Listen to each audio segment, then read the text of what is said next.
Hi, Teresa Bennett here with Effortless Business Analysis.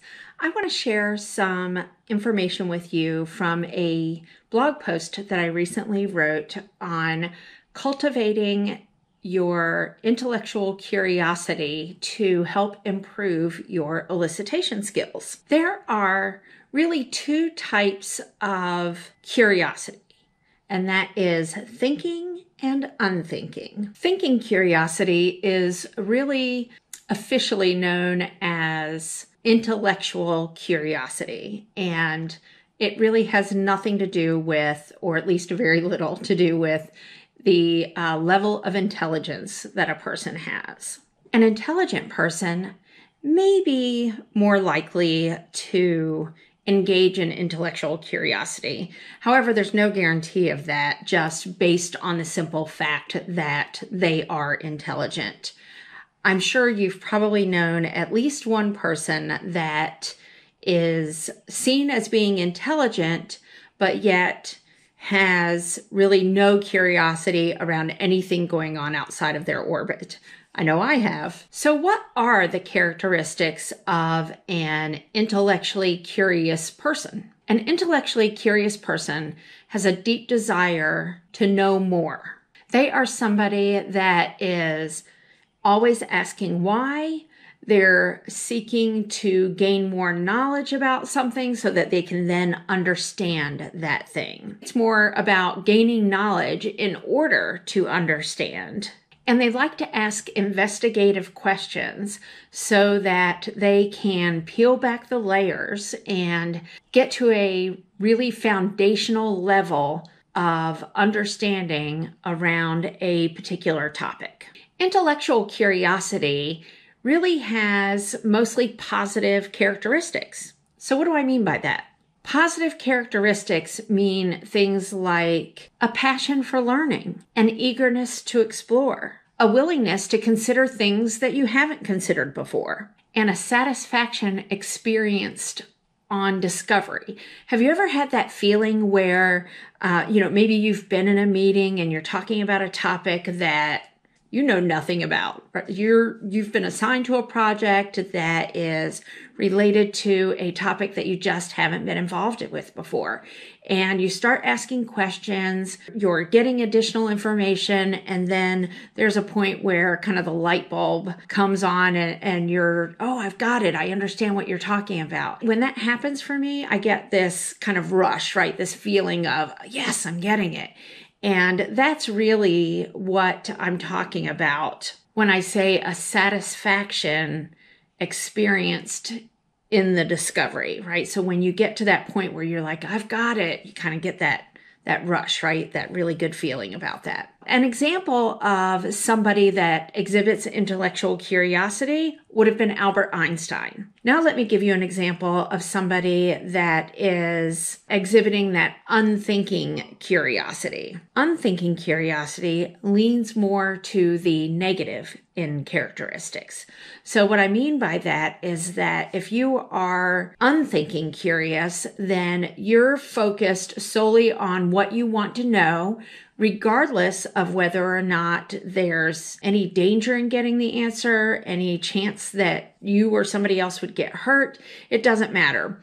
You are so focused on just getting the information that you want that you're just driving down the path and you're going to do whatever you can to get that information. So think of it kind of like throwing the whole big bowl of spaghetti at the wall and seeing what sticks. In this situation, you are asking all kinds of questions. Some of them may not pertain to anything that is useful in the conversation, but you're just throwing it all out there because you're just trying to see what's going to stick.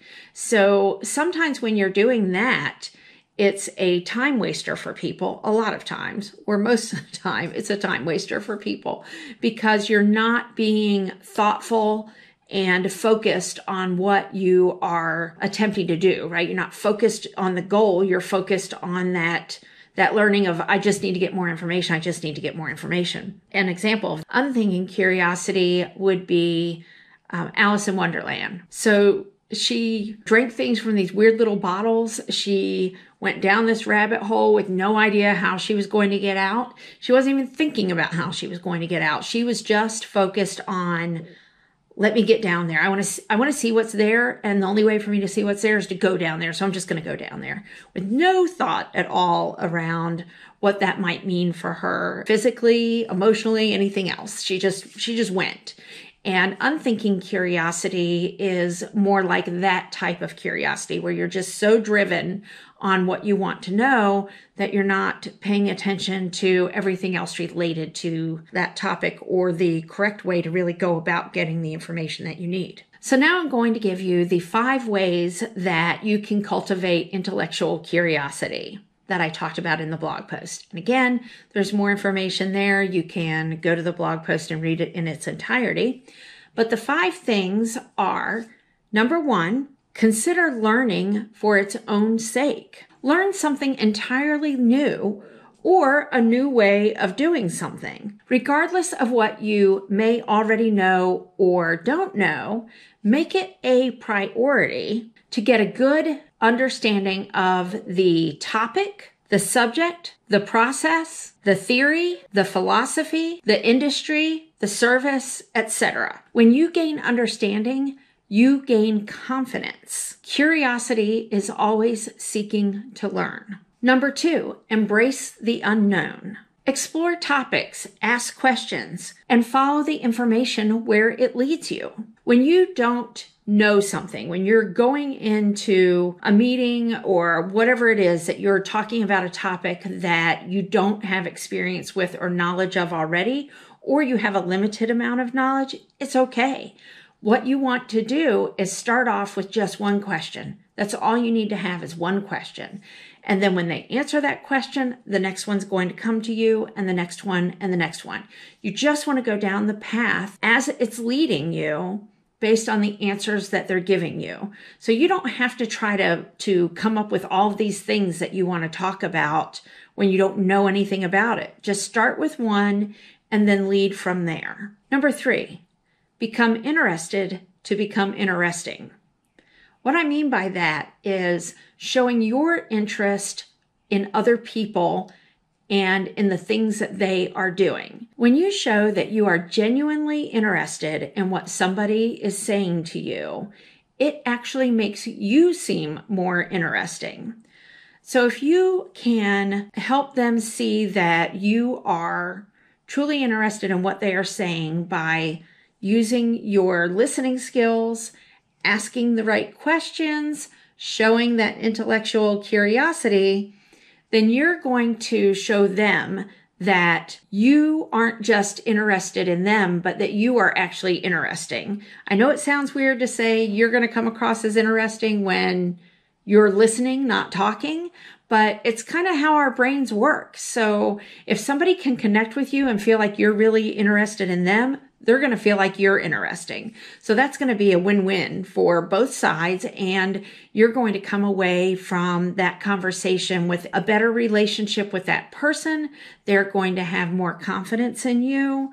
And especially when it comes to stakeholders, they're going to really come away from the conversation feeling like you were listening to them and that you're an interesting person. So there's no downside to that at all. So make sure you're using that. Number 4 is the power of why and why not. Now, we all know as business analysts that we have to ask why, right? Everybody says, act like a 5-year-old and keep asking why.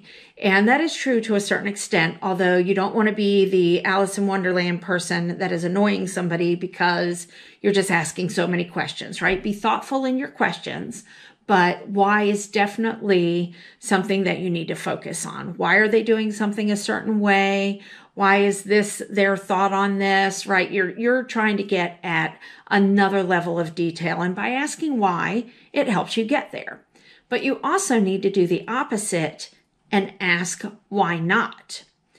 Robert Kennedy has a famous quote, all of which I don't have memorized, so I'm not going to talk about it right now, but it is in the blog post. But in that quote, he says that he dreams of things that never were and asks why not. When you think about it in those terms, you're asking, why haven't we done this in the past? Why do you feel like this isn't the thing to do? You're thinking and taking them down a path of the negative scenario, if you will. So you want to not just cover the whys, but also the why nots, because when you make somebody come at it from the why not place, now their brain has to change the way it's thinking. So they have to stay engaged in the conversation, right? Because now you've changed it up on them. But it also makes them look at it from a different point of view as well. So the why not is just as important as the why when you are asking questions. Number 5 is identify intellectual superheroes. You need to find people around you that exhibit those positive qualities related to intellectual curiosity. What I mean by that is follow the leaders that are not like Alice in Wonderland. You do not want to emulate the person that is showing unthinking curiosity. You want to emulate the person that is showing thinking curiosity. So pay attention to what they're doing, how they're asking questions, the types of questions that they're asking, and try to emulate that in your practice of displaying intellectual curiosity. The real strength of a person with intellectual curiosity is in the ability to discern fact from fiction, separate the useful from the unuseful, and apply what we've learned in a practical way so that we can demonstrate that we're not only capable of learning, but that we're actually enthusiastic about the benefits it provides. If you'd like to learn more about elicitation skills, we have a free training course on YouTube, and you can go to our YouTube channel, Effortless Business Analysis, and look at the playlist there. There is a playlist for elicitation training. You can go through every video in there, and it's a complete course that we have for you that is completely free. The link will be in the description if you're interested in checking out that free course. Thanks for watching.